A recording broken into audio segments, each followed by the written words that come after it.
사실 거의 미국을 강하게 비판한 적은 없었거든요, 일본이. 한국이 공격을 당했는데 일본이 왜 대한민국에는 그렇게 긍정적인 사항은 절대 아니다. 무조건 타격을 받을 거예요.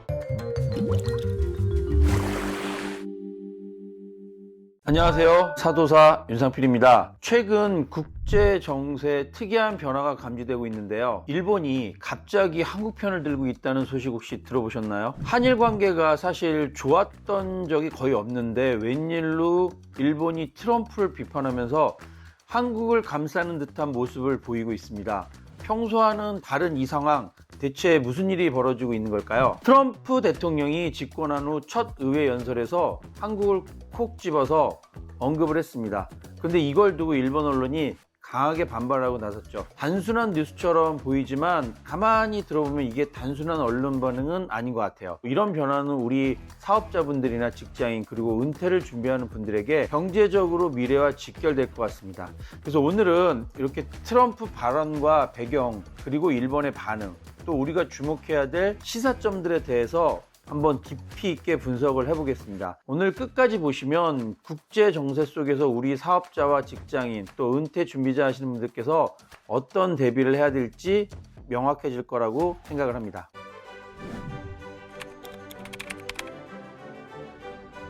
트럼프 대통령은 연설에서 아메리칸 퍼스트 미국 우선주의를 다시 한번 강조를 했습니다. 특히 무역 불균형을 문제 삼면서 한국이 평균 관세를 미국보다 4배 높다고 지적을 했는데 사실은 근거가 없는 상황이거든요. 그렇게 4배까지 한국이 미국보다 높은 관세를 하고 있지 않은데도 불구하고 일단 트럼프식의 밀당을 하기 위해서 훅 던졌다는 거죠. 그런데 이건 단순히 한국을 비판한 것뿐만이 아니라 앞으로 한국을 포함한 동맹국들에게도 미국을 최우선주의로 요구하겠다는 신호탄을 한국을 대상으로 먼저 던진 거죠. 자, 일본의 대표적인 경제지인 니혼게이지 신문에서는 트럼프가 동맹국을 공격하는 방식이 상당히 위험하다 라고 보도를 했어요. 그리고 또 요미우리 신문이라든지 마이니치 신문들도 트럼프의 정책이 국제질서를 무너뜨리고 있다까지도 비판을 했습니다. 그런데 좀 이상하지 않나요? 한국이 공격을 당했는데 일본이 왜 더 자기네들이 화난 것처럼 강한 어조로 비판을 하고 이야기를 할까요? 경제적인 부분들에 중요한 실마리가 있다고 볼 수 있을 것 같습니다. 사실 지금까지 전통적으로 한국도 미국의 강한 동맹국의 우방국이었지만 일본은 그동안 미국과의 동맹을 가장 중시해왔고 어찌 보면 미국의 가장 최애 동맹국 중에 하나가 일본이었다는 거죠. 그런데 트럼프가 재집권을 하면서 상황이 좀 바뀐 상황입니다. 트럼프가 철저하게 힘에 의한 압박을 강조하고 있고 이런 변화는 사실 국제 무역을 의존하는 많은 기업들에게 불확실성을 가져오고 있고요. 특히 해외 시장을 대상으로 하는 사업체를 운영하시는 분들한테는 되게 좀 어려운 상황일 수 있을 것 같아요. 또 트럼프가 한국을 공개적으로 이렇게 지적하는 분들에 대해서는 일본 입장에서도 상당히 곤욕스러울 수가 있습니다. 이유는 한국하고 일본하고 사실은 다를 거라고 생각을 했거든요. 그래도 일본이 더 미국의 강한 동맹국이기 때문에 우리는 좀 봐주겠지라고 생각을 했는데 지금 일본하고 그 다음에 한국에 관련된 자동차 관세에 대해서는 변동사항이 있습니까? 라고 했을 때 똑같이 적용하겠다라는 식으로 이제 상무장관이 나와서 얘기를 하다 보니까 일본도 되게 많이 당황한 상태입니다. 왜냐면 일본의 이번에 새 총리 이시바 시게루가 사실은 트럼프와의 정상회담을 하기는 했는데 물론 되게 잘했다고는 칭찬을 받았어요, 일본 언론한테. 그런데 문제는 트럼프하고는 사이가 그렇게 좋을 수 없는 노선을 갖고 있거든요. 원래는 이제 트럼프하고 사이가 좋았던 거는 이제 아베 전 총리였는데 아베 전 총리가 이제 사망을 하고 나서 지금 다른 노선을 걷는 이시바 시게루가 일본 총리가 되다 보니까 미국과 일본과의 관계가 이시바 시게루하고 트럼프의 관계 때문에 좀 틀어지지 않을까. 특히 일본도 요즘에 그렇게 경제가 좋지 않은 부분들이고 무엇보다도 미국 쪽으로 일본이 자동차 수출을 엄청나게 많이 하고 있거든요. 미국에서 일본으로 수출하는 것보다는 일본에서 미국으로 자동차 수출하는 게 거의 7배 가까이 많기 때문에 거기에 이제 관세 25% 양쪽 서로 관세를 매긴다 하더라도 이거는 일본한테 수출 입장에선 치명적인 효과를 가져오기 때문에 자동차 관세에 관련된 부분들을 어떻게든지 미국과 잘 해결해서 너는 봐줄게 라고 생각을 하고 싶었는데 한국하고 일본하고 거의 똑같은 레벨로 관세를 매기겠다고 하니까 이제 일본 언론에서도 미국을 강하게 비판하고, 사실 거의 미국을 강하게 비판한 적은 없었거든요, 일본이. 근데 이번에는 다르게 강하게 비판을 하고 있습니다. 어쨌든 간에 경제적으로 양쪽 다 피해를 본다면 우리 둘이 힘을 합쳐서 큰형한테 뭐라고 해야 되지 않겠느냐, 약간 이런 논리처럼 일본이 무려 한국에 대한 본인들이 먼저 나와서 이렇게 도와주려고 하는 그런 모양새가 좀 신기합니다. 그래서 미국과 러시아가 서로 손을 잡고 이야기를 하는 이런 관계, 중국을 견제하고 있으면서도 불구하고 미국의 자국 우위를 위해서는 대만을 중국하고 협상할 수 있는 협상용 카드로 쓸 수 있다, 이런 정도로 세계 2차 대전 이후로 어떤 이런 전통적인 우방과 자유민주주의와 뭐 공산진영 이런 부분들이 이제 아예 사라지고 미국의 도움이 되느냐 안 되느냐로 지금 개편이 되고 있어서, 참 트럼프라는 대통령은 한편으로는 대단하기도 하고 한편으로는 참 시끄러운 스타일의 리더인 것 같습니다.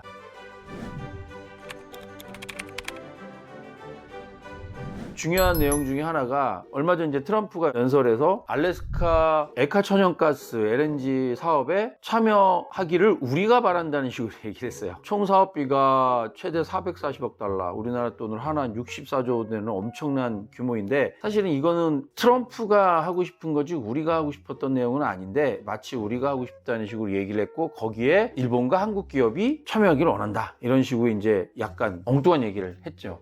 그래서 언론에서는 이거 강제 투자 아니냐. 근데 이제 흥미로운 점은 일본은 이런 이야기가 나왔을 때 어떻게 반응을 했냐면, 알래스카에 들어간다 안 들어간다가 아니고 이미 미국에 8천억 달러를 투자하고 있는데 앞으로도 2천억 달러를 우리는 더 투자해서 1조 달러를 투자할 거니까 어쨌든 저쨌든 우리가 통 크게 미국에 투자를 할 테니 우리는 좀 봐달라는 식으로 어필을 했다는 얘기죠, 미리. 미국에 대한 일본의 외교 정책을 뭐라고까지 표현하냐면 바람이 오기 전에 눕는다라고까지 표현을 하거든요. 그러니까 그만큼 미리 우리는 딱 엎드려서 원하는 대로 우리가 먼저 좀 선수를 쳐서 이렇게 미국을 도와주겠다, 이렇게까지도 얘기를 했는데, 현재까지는 그거는 그거고 이거는 이거다. 트럼프가 지금 절대적으로 바라는 하나의 구조는 그거죠. 미국 내에 공장을 건설해라. 지금 삼성 반도체도 같은 논리로 삼성이 외국 기업이라는 게 중요하지 않고 그게 자기네 자국에 와서 만들어서 나가면 관세 물리지 않겠다, 이런 논리를 계속 펼치고 있으니까 일본도 결국은 토요타가 됐던 어디가 됐던 공장들 빼서 미국에 와서 지으면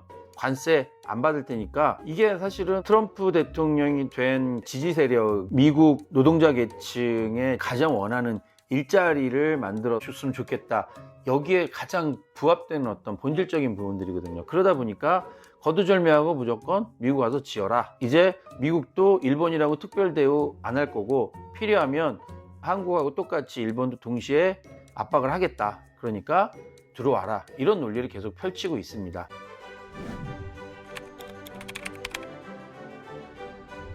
이제 한국 기준으로, 이제 일본 얘기 넘어가서 한국 기준으로 한번 이야기를 한번 해볼게요. 자, 그래서 우리는 이런 국제정사를 그럼 왜 이렇게 필요로 하느냐, 결국 이 안에 사업의 아이템들이 있기 때문에 그렇습니다. 예를 들어서 관련 주식을 투자하는 분들은 결국은 이제 이런 대규모 프로젝트들이 미국 시장에 미칠 영향이 있다는 거죠. 왜?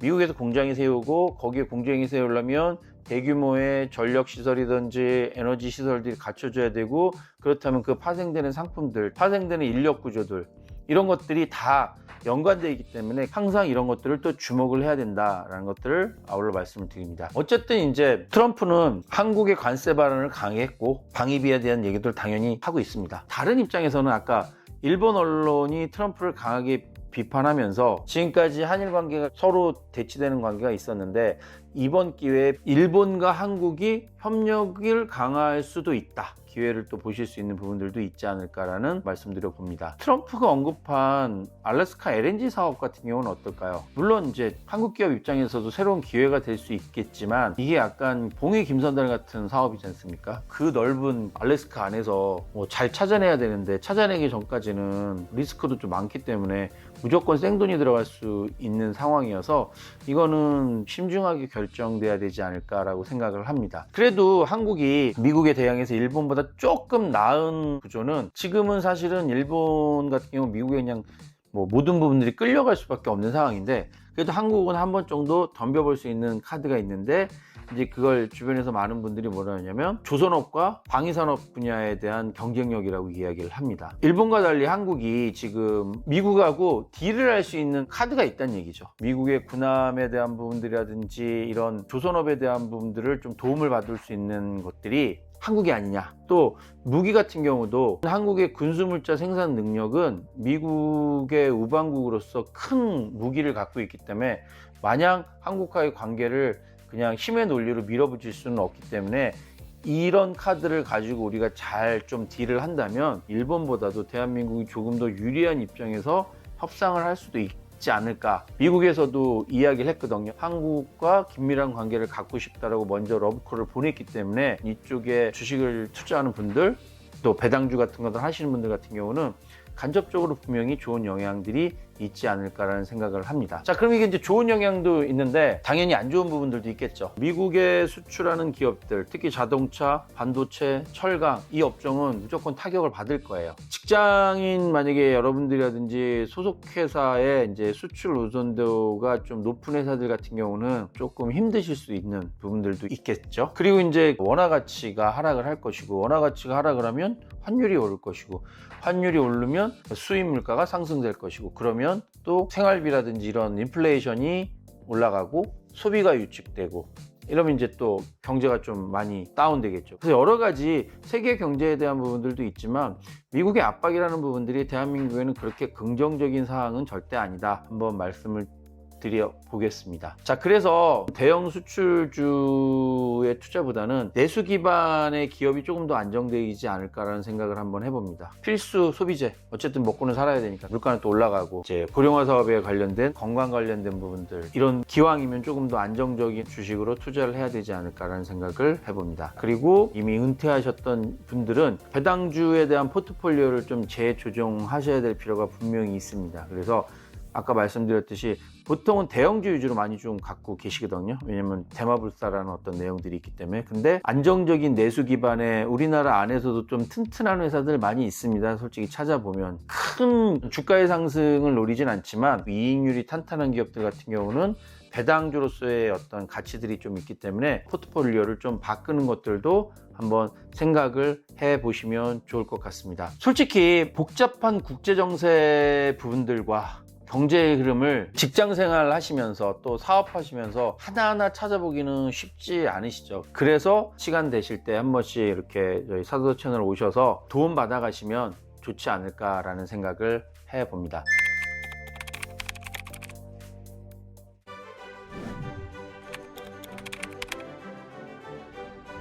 자, 여러분, 국제 정세가 끊임없이 변하고 있습니다. 특히 직장인이나 사업가, 은퇴를 준비하시는 분들에게도 이런 변화는 위기가 될 수도 있고 또는 기회가 될 수도 있는 것들을 의미합니다. 늘 말씀드렸듯이 준비된 사람만이 기회를 잡고 위기를 극복할 수 있습니다. 오늘도 영상 도움이 되셨다면 좋아요, 구독 부탁드리겠습니다. 지금까지 사장을 도와주는 사장, 사도사 윤상필이었습니다.